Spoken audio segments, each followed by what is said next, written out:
Hello friends, आरंभ career अकॅडमीच्या YouTube चॅनलवर तुमचे स्वागत आहे। बघा, साफल्य सिरीजच्या माध्यमातून आपण महाराष्ट्राचा भूगोल बघत आहे। त्यामध्ये आपण नदी प्रणाली हा टॉपिक सुरू केला आहे। त्यामधलं बघा, आता आपल्याला कालच्या लेक्चरमध्ये बघितला होता त्या पोर्शनच्या नंतर पुढचा पोर्शन आपल्याला कव्हर करायचा आहे। तर बघा, महाराष्ट्रातल्या नदीखोऱ्यांनी व्यापलेले क्षेत्र ते आपल्याला बघायचे। तर बघा, महाराष्ट्रातले सर्वात मोठे नदीखोरे कुठले? तर गोदावरी नदीचे खोरे हे महाराष्ट्रातले सर्वात मोठे नदीखोरे आहे व गोदावरी नदीखोऱ्याने महाराष्ट्राच्या 49.5% क्षेत्रफळ व्यापले आहे। त्यानंतर बघा, दुसरे सर्वात मोठे नदीखोरे आहे भीमा कृष्णा नदीखोरे। भीमा कृष्णा नदीखोऱ्याने महाराष्ट्राच्या 22.6% क्षेत्रफळ व्यापले आहे। त्यानंतर तिसरे मोठे नदीखोरे आहे तापी पूर्णा नदीखोरे। तापी पूर्णा नदीखोऱ्याने महाराष्ट्राच्या जवळपास 16.7% क्षेत्रफळ व्यापले आहे। त्यानंतर चौथे मोठे खोरे आहे कोकणातील नदीखोरे, याने जवळपास 10.7% महाराष्ट्राचे क्षेत्रफळ व्यापले आहे। आणि सर्वात लहान नदीखोरे नर्मदा नदीखोरे आहे, जे आहे 0.5%। ठीक आहे, हे नदीखोरे आहे। सर्वात मोठे नदीखोरे जे आहे गोदावरी नदीखोरे। आता बघा, गोदावरी नदीखोरे जे आहे हे 8 गोदावरी नदीखोऱ्यांचे 8 आणखी उपनदीखोरे आहेत। ठीक आहे, ते उपनदीखोरे कुठले? तर ते सुद्धा आपल्याला पुढे अभ्यासायचे आहेत। बघा, आज आपण हे जे सर्वात मोठे नदीखोरे आहे गोदावरी नदीखोरे, याचाच आपण अभ्यास करणार आहोत। म्हणजेच आपण गोदावरी नदीचा आज अभ्यास करणार आहोत। ही सगळी इन्फॉर्मेशन तुम्ही लक्षात ठेवा आणि पुढे आपण गोदावरी नदीचा अभ्यास करणार आहोत। बघा, कुठल्याही नदीचा अभ्यास करताना आपल्याला कुठले कुठले पॉईंट लक्षात घ्यायचे आहे, या पॉईंटला धरून आपण अभ्यास करणार आहोत। नदीचा उगम, त्यानंतर दुसरा पॉईंट त्या नदीची लांबी, नंतर ती नदी कोणत्या जिल्ह्यातून वाहते ते जिल्हे म्हणजे प्रवाहित जिल्हे। दुसरे, जर ती 2 राज्यांमधून वाहणारी नदी असेल तर प्रवाहित राज्य। ठीक आहे, मग त्या नदीचा आपण बघूया राजकीय विस्तार। ठीक आहे, राजकीय विस्तार म्हणजे ती नदी कशी वाहते, भारतातून किंवा महाराष्ट्रातून, कुठल्या कुठल्या जिल्ह्यांतून वाहते, कुठल्या कुठल्या विभागांतून वाहते, ते म्हणजे त्या नदीचा राजकीय विस्तार। त्यानंतर आपल्याला बघायचं आहे त्या नदीच्या खोऱ्यामध्ये असलेली मृदा कुठल्या प्रकारची आहे, त्यानंतर त्या नदी खोऱ्यामध्ये कोणती पिके घेतली जातात, त्यानंतर त्या नदी खोऱ्यात कुठले कुठले जलविद्युत किंवा औष्णिक विद्युत केंद्र आहेत किंवा कुठले कुठले प्रकल्प आहेत, कुठले कुठले धरणं आहेत, हे सर्व आपल्याला अभ्यासायचं आहे। त्यानंतर पुढे आपल्याला काही वैशिष्ट्ये असले ते सुद्धा अभ्यासायचे आहे, म्हणजे त्या स्पेसिफिक नदी खोऱ्याचं काय वैशिष्ट्य आहे ते सुद्धा आपल्याला अभ्यासायचं आहे, किंवा वैशिष्ट्यपूर्ण त्या पर्टिक्युलर नदी खोऱ्यात कुठलं पीक येतं ते आपल्याला अभ्यासायचं आहे। त्यानंतर सर्वात महत्त्वाचं म्हणजे त्या पर्टिक्युलर नदीच्या उपनद्या आपल्याला अभ्यासायच्या आहे। बघा, आता उपनद्यामध्ये एक खूप मोठी कन्सेप्ट आहे, म्हणजे छोटीच कन्सेप्ट आहे, पण खूप लोकांना ते कळतच नाही की डाव्या किनाऱ्याने मिळणाऱ्या नद्या किंवा उजव्या बाजूने मिळणाऱ्या नद्या आणि डाव्या बाजूने मिळणाऱ्या नद्या किंवा दक्षिणेकडून मिळणाऱ्या नद्या, उत्तरेकडून मिळणाऱ्या नद्या, ही जी कन्सेप्ट आहे तीच कोणाकोणाला लक्षात येत नाही। बघा, आता हे लक्षात घेण्यासाठी आपण थोडंसं बघूया। बघा, आता इकडे आहे आपला बंगालचा उपसागर। बंगालचा उपसागर कुठे आहे? महाराष्ट्राच्या पूर्व भागात। ठीक आहे, आणि इकडे कुठला आहे तर अरबी समुद्र। ठीक आहे, आता हा आपला सह्याद्री आहे। सह्याद्रीच्या पश्चिमेकडे वाहणाऱ्या ज्या नद्या आहेत त्या अरबी समुद्राला जाऊन भेटतात। सह्याद्रीच्या पूर्वेकडे वाहणाऱ्या नद्या काय करतात? बंगालच्या उपसागराला जाऊन भेटतात। तर बघा, ह्या ज्या नद्या आहे, आता नदीचं मुख म्हणजे काय?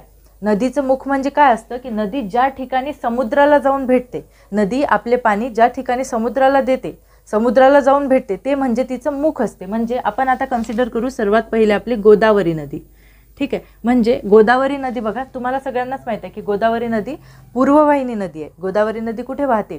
पूर्वेकडे वाहते। ठीक आहे, गोदावरी नदी कुठे वाहते तर पूर्वेकडे वाहते।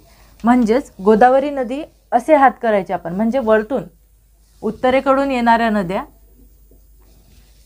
म्हणजे डाव्या हाताने येणाऱ्या नद्या, म्हणजेच उत्तरेकडून ज्याही नद्या गोदावरीला मिळतील त्या नद्या डाव्या बाजूने मिळणाऱ्या नद्या राहतील व दक्षिणेकडून ज्या नद्या गोदावरी नदीला मिळतील त्या नद्या उजव्या हाताने मिळणाऱ्या नद्या राहतील। म्हणजे नदीच्या मुखाकडे तोंड केल्यावर जो हात वरती येईल तो डावा हात आणि जो खाली येईल तो उजवा हात। याच्या एक्झॅक्टली उलटं अरबी समुद्राला भेटणाऱ्या नद्यांमध्ये होईल। म्हणजे उत्तरेकडून येणाऱ्या नद्या उजव्या बाजूने भेटतील तर दक्षिणेकडून येणाऱ्या नद्या डाव्या बाजूने भेटतील।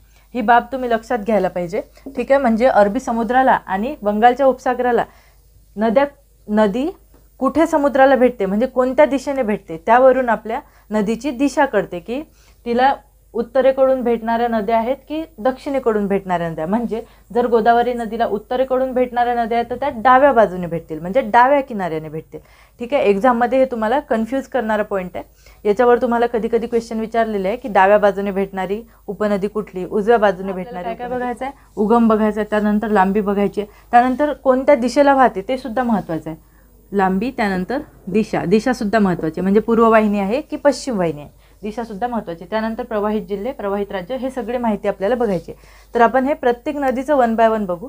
त्यानंतर गोदावरी नदी कव्हर करू. गोदावरी नदी झाल्यानंतर गोदावरी नदीच्या सर्व उपनद्या. आता आपण स्टार्ट करूया आपल्या गोदावरी नदीला.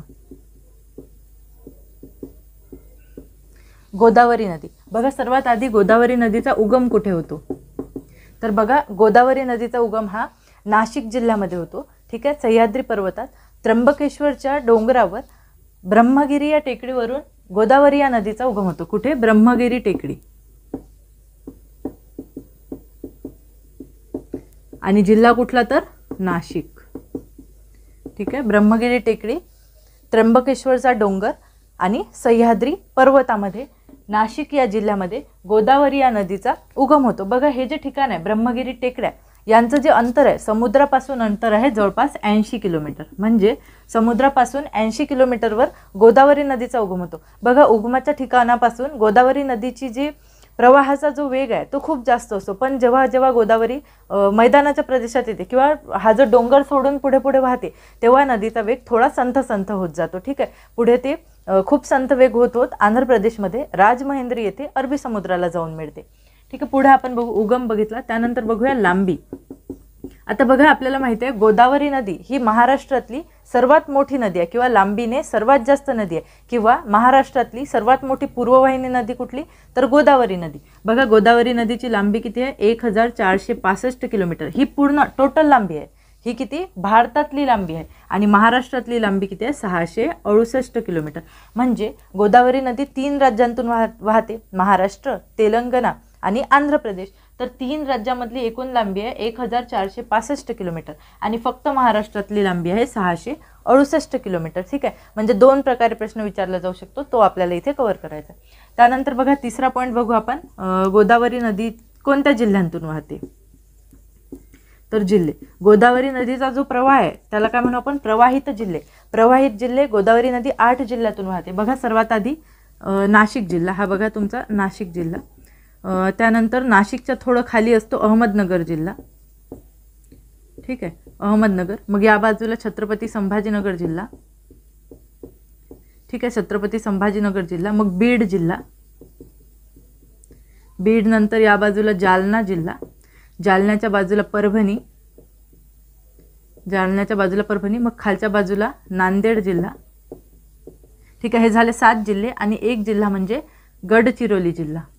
ठीक आहे, या 8 जिल्ह्यांमधून गोदावरी नदी प्रत्यक्ष वाहते. म्हणजे खोऱ्याचा भाग तर मराठवाड्यातल्या आणखी 2 जिल्ह्यांमध्ये आहे. ठीक आहे, आणखी 3 जिल्ह्यांमध्ये, पण हे 8 जिल्हे, हे 7 आणि हा एक नागपूर विभागामधला जिल्हा, अशा या 8 जिल्ह्यांमधून गोदावरी नदी प्रत्यक्षरित्या वाहते. ठीक आहे, कुठे कुठे, नाशिकमधून अहमदनगरमधून छत्रपती संभाजीनगर, त्यानंतर बीड, जालना, परभणी आणि नांदेडमधून वाहत जाऊन नांदेडमधल्या धर्माबाद या ठिकाणावरून ही जी गोदावरी नदी आहे ही तेलंगणामध्ये प्रवेश करते. म्हणजे इकडे तेलंगणामध्ये प्रवेश करते, मग पुन्हा तेलंगणामधून गडचिरोली जिल्ह्यात प्रवेश करते. मग गडचिरोलीमधून पुन्हा तेलंगणामध्ये प्रवेश करते. तेलंगणामधून वाहत जाऊन आंध्र प्रदेशमध्ये जाते. आंध्र प्रदेशातल्या राजमहेंद्री या ठिकाणी सप्त गोदावरी म्हणून ती डिवाइड होते. म्हणजे 7 पार्टमध्ये गोदावरीचे 7 भाग होतात. तिथे मोठा त्रिभुज प्रदेश तयार होतो व तिथे ती बंगालच्या उपसागराला जाऊन मिळते. असा गोदावरीचा प्रवाह आहे. हे झालं प्रवाहित जिल्हे. आता प्रवाहित राज्य मी तुम्हाला इथेच सांगितले कुठले कुठले 3 राज्य. उगम कुठे होतो, महाराष्ट्रात. त्यानंतर कुठे जाते वाहत, तेलंगणामध्ये. आणि समुद्राला कुठे भेटते, बंगालच्या उपसागराला कुठे भेटते, तर आंध्र प्रदेश या राज्यात. इथपर्यंतची इन्फॉर्मेशन आपण बघितली. आता बघायचं आपल्याला राजकीय विस्तार किंवा राजकीय सीमा. ठीक आहे, गोदावरी नदी. आता बघा राजकीय विस्तार म्हणजे काय, ह्या 8 जिल्ह्यांतून तर गोदावरी नदी वाहतेच. यानंतर बघा इकडे या बाजूला आहे तुमचा धाराशिव. ठीक आहे, धाराशिव, लातूर आणि या बाजूला हिंगोली. परभणीच्या बाजूला कुठला जिल्हा? हिंगोली. हे जिल्हे जे आहे हे गोदावरी खोऱ्यात येतात. त्यानंतर बघा वर्धा वैनगंगा ज्या 2 नद्या आहेत आणि त्यांचा जो संयुक्त प्रवाह आहे प्राणहिता, हा जो प्रवाह आहे प्राणहिता नदीचा, म्हणजे वर्धा वैनगंगाचे खोरे आणि प्राणहिता नदीचे खोरे ते सुद्धा गोदावरी नदी खोऱ्याचाच भाग आहे. त्यामुळे विदर्भातले एकूण 11 जिल्हे, विदर्भातले एकूण 11 जिल्हे, हे प्रत्यक्ष गोदावरी जिथून वाहते ते 8 जिल्हे आणि हे 3 जिल्हे, 8 असे टोटल 22 जिल्ह्यांमध्ये गोदावरी खोऱ्याचा विस्तार झालेला आहे. ठीक आहे. गोदावरी खोरे एकूण किती जिल्हे व्यापते? तर एकूण 22 जिल्हे गोदावरी खोऱ्याने व्यापलेले आहेत. हे तुम्ही लक्षात ठेवा. ठीक आहे. आपल्या नागपूर विभागामधले किंवा विदर्भामधले सगळे 11 जिल्हे, 11 जिल्ह्यांमधून गोदावरी 11 जिल्हे ते गोदावरी खोऱ्यामध्ये कन्सिडर केले जातात. त्यानंतर नाशिक, छत्रपती संभाजीनगर, जालना, परभणी, हिंगोली, अहमदनगर, बीड, नांदेड, धाराशिव, लातूर या सर्व जिल्ह्यांमधून हे सर्व जिल्हे सुद्धा गोदावरीच्याच खोऱ्यात येतात. त्यानंतर बघा आता मृदा. बघा राजकीय विस्तारमध्ये आपण कुठल्या प्रादेशिक विभागातून वाहते आणि कुठल्या प्रशासकीय विभागातून वाहते ते आपल्याला बघायचं आहे. तर प्रशासकीय विभाग कुठले कुठले? बघा प्रशासकीय विभागामध्ये सगळ्यात पहिले कुठला? नाशिक आणि अहमदनगर हे कुठल्या प्रशासकीय विभागामध्ये येतात? तर नाशिक प्रशासकीय विभाग. त्यानंतर छत्रपती संभाजीनगर प्रशासकीय विभाग, नाशिक प्रशासकीय विभाग, छत्रपती संभाजीनगर प्रशासकीय विभाग आणि नागपूर प्रशासकीय विभाग या 3 प्रशासकीय विभागांमधून गोदावरी नदीचा प्रवाह गेलेला आहे. त्यानंतर प्रादेशिक विभाग कुठले कुठले? तर बघा नाशिक, अहमदनगर कुठल्या प्रादेशिक विभागात येतात? तर ते येतात पश्चिम महाराष्ट्र या प्रादेशिक विभागात. त्यानंतर हे सगळे जे जिल्हे आहेत छत्रपती संभाजीनगरमधले हे मराठवाडा या प्रादेशिक विभागामध्ये येतात. त्यामुळे पश्चिम महाराष्ट्र, त्यानंतर मराठवाडा आणि नागपूर कुठे येते? तर विदर्भ या प्रादेशिक विभागामध्ये येते. म्हणजे गोदावरी नदी 3 प्रादेशिक विभागांमधून आणि 3 प्रशासकीय विभागांमधून वाहते. ही बाब तुम्ही लक्षात घ्या. तुम्हाला डायरेक्टली 1 लाइनर क्वेश्चन सुद्धा येऊ शकतो की गोदावरी नदी किती प्रशासकीय विभागांमधून वाहते? तर गोदावरी नदी एकूण 3 प्रशासकीय विभागांमधून वाहते किंवा मल्टी स्टेटमेंट सुद्धा तयार होऊ शकतात. ठीक आहे. ही बाब तुम्ही लक्षात घ्या. त्यानंतर आपण काय बघितलं? आता राजकीय विस्तार बघितलं. यानंतर आपण बघूया नदी खोऱ्यातली मृदा कशी आहे. तर बघा गोदावरी ही जी नदी आहे या नदीला बघा तुम्ही ऐकलं असेल की गोदावरी नदीला रुद्धगंगा सुद्धा म्हणतात. तर रुद्धगंगा का म्हणतात?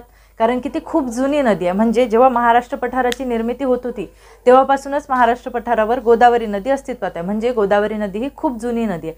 त्यामुळे काय झालं, नद्यांनी वाहून आणलेला जो गाळ आहे त्यांनी याची हे जे खोरं आहे हे सुपीक बनलं आणि जो बेसॉल्ट खडक आहे त्या बेसॉल्ट खडकाचं विदारण होऊन काळी मृदा तयार झालेली आहे.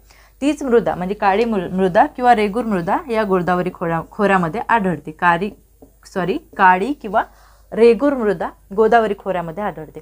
आता मृदा झाली तर आता पिके कुठली घेतल्या जातात? आता गोदावरी खोऱ्यामध्ये कुठली पिके घेतली जातील? बघा मृदेचा खूप जास्त इम्पॅक्ट पडतो आपण कोणते पिकं घेतो त्यावर. आता जिथे काळी किंवा रेगूर मृदा आहे तिथे कुठले पिके घेतले जातील?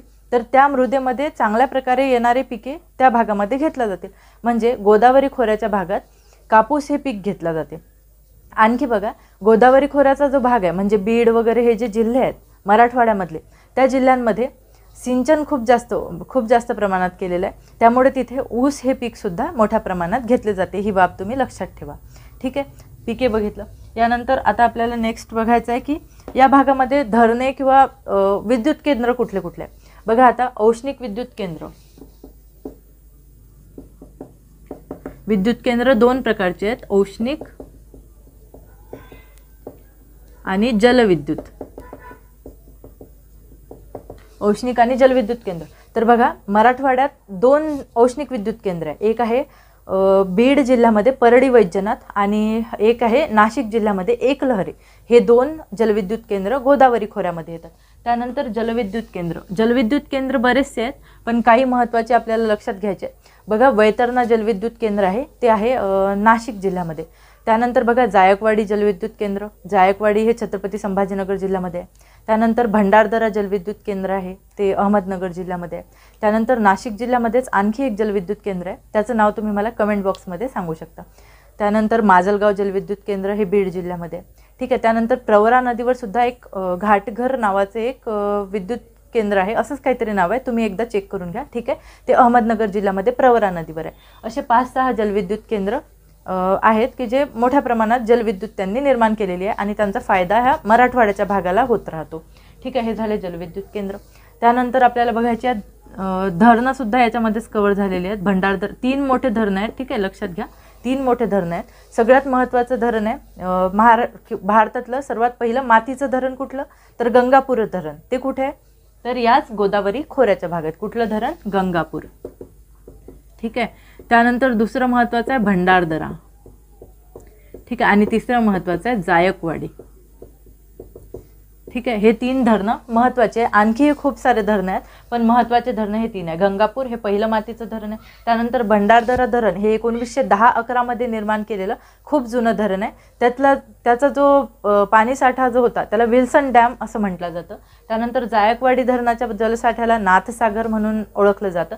बघा आता लेटेस्टमध्ये कालचीच न्यूज आहे 4 सप्टेंबरला, हे जे भंडारदरा धरणाचं जे जलाशय आहे त्याला नवीन नाव देण्यात आलं एक. ठीक आहे. ती नवीन नाव काय आहे तुम्ही कमेंट बॉक्समध्ये सांगू शकता, किंवा आमच्या चॅनलचं जे पोस्ट करतो आम्ही, क्विज पोस्ट करतो, त्या क्विजमध्ये सुद्धा तो क्वेश्चन विचारलेला आहे. ठीक आहे.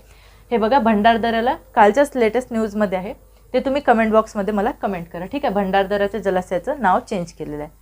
ठीक आहे. किंवा आपण पुढे बघताना याच लेक्चरमध्ये ते नाव मीच तुम्हाला सांगते, किंवा तुम्ही कमेंट. नदी खोऱ्यात 2 महत्त्वाचे धबधबे आहे, सोमेश्वर धबधबा व दूधसागर धबधबा. कुठले, सोमेश्वर धबधबा व दूधसागर धबधबा. बघा तुम्ही याची इन्फॉर्मेशन कलेक्ट करू शकता, किंवा हे एवढं महत्त्वाचं नाही त्यामुळे मी इथे जास्त इन्फॉर्मेशन कव्हर करणार नाही. ठीक आहे. कुठले कुठले धबधबे सांगितले मी, सोमेश्वर आणि दूधसागर. सोमेश्वर आणि दूधसागर. ठीक आहे. हे 2 धबधब्याचे नावं तुम्ही लक्षात ठेवा. त्यानंतर बघा गोदावरी नदीच्या काठावर असणारे महत्त्वाचे शहरं कुठले, तर बघा गोदावरीच्या उगमाच्या ठिकाणीच एक त्र्यंबक नावाचं ठिकाण आहे, त्र्यंबक. त्यानंतर नाशिक. त्यानंतर बघा पुणतांबे. त्यानंतर पैठण. त्यानंतर पुढे नांदेड, धर्माबाद. हे सगळे शहरं गोदावरी नदीच्या काठावर आहेत. ठीक आहे. हे महत्त्वाचे काही शहरं आहेत, ते तुम्ही लक्षात ठेवा. त्यानंतर बघा गोदावरी नदीला काही नद्या उजव्या बाजूने भेटतात, काही नद्या डाव्या बाजूने भेटतात. म्हणजेच त्या गोदावरीच्या काय आहेत, तर उपनद्या आहेत, त्या आपल्याला अभ्यासायच्या आहेत. ठीक आहे. तर गोदावरीच्या उपनद्या कुठल्या कुठल्या,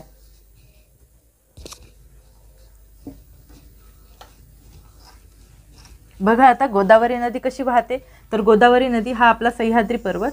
हा कुठला, सह्याद्री पर्वत. ठीक आहे. सह्याद्री पर्वतातल्या त्र्यंबकेश्वर ब्रह्मगिरी टेकड्यांमधून त्र्यंबकेश्वर इथून गोदावरी नदी अशी वाहते.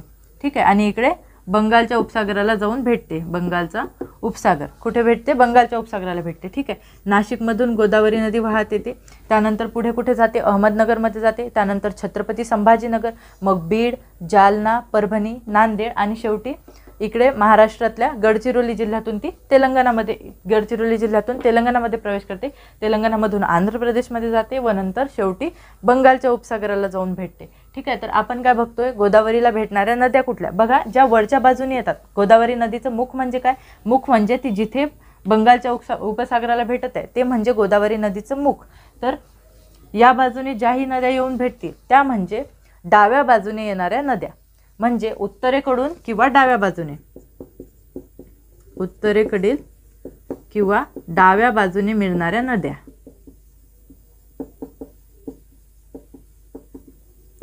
बघा आता गोदावरी नदीला उत्तरेकडून किंवा डाव्या बाजूने मिळणाऱ्या नद्या कुठल्या, तर सर्वात पहिले येऊन मिळते त्या नदीचं नाव आहे कादवा नदी. ठीक आहे. कुठली नदी, कादवा नदी. त्यानंतर खाम नदी, शिवना नदी, कादवा, खाम, शिवना. त्यानंतर दक्षिण पूर्णा, त्यानंतर दुधना, दक्षिण पूर्णा, दुधना. त्यानंतर वरून येऊन मिळते ती प्राणहिता. त्यानंतर इंद्रावती.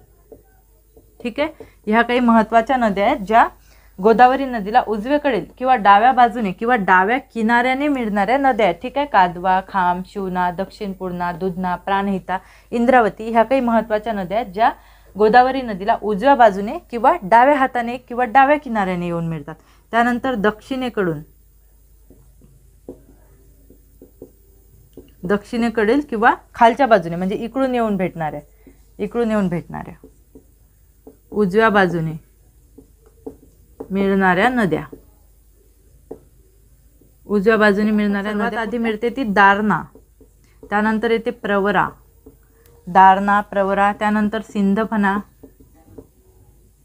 बिंदुसरा, त्यानंतर मांजरा. ह्या काही महत्त्वाच्या नद्या आहेत ज्या गोदावरी नदीच्या उपनद्या आहेत. बघा आपल्याला या सर्व नद्या 1 बाय 1 शिकायच्या आहेत, कारण की याच नद्यांनी गोदावरीचे उपखोरे निर्माण केलेले आहेत. ठीक आहे, सर्वात गोदावरीचे उपखोरे म्हणजे गोदावरी पूर्णा खोरे, त्यानंतर गोदावरी प्राणहिता खोरे, गोदावरी इंद्रावती खोरे, गोदावरी प्रवरा खोरे, गोदावरी मांजरा खोरे, असे एकूण 8 उपखोरे आहेत गोदावरीचे. ते उपखोरे आपल्याला अभ्यासायचे आहेत. ठीक आहे, तर आपल्याला हे 1 बाय 1 प्रत्येक उपनदीचा अभ्यास करायचा आहे. ते आपण नेक्स्ट लेक्चरमध्ये बघूया. धन्यवाद विद्यार्थी मित्रांनो. आज जी मी इन्फॉर्मेशन सांगितली तेवढे तुम्ही पुन्हा बघा आणि रिवाईज करत राहा. ठीक आहे, नेक्स्ट लेक्चरमध्ये आपण ह्या पूर्ण उपनद्या कव्हर करणार आहोत.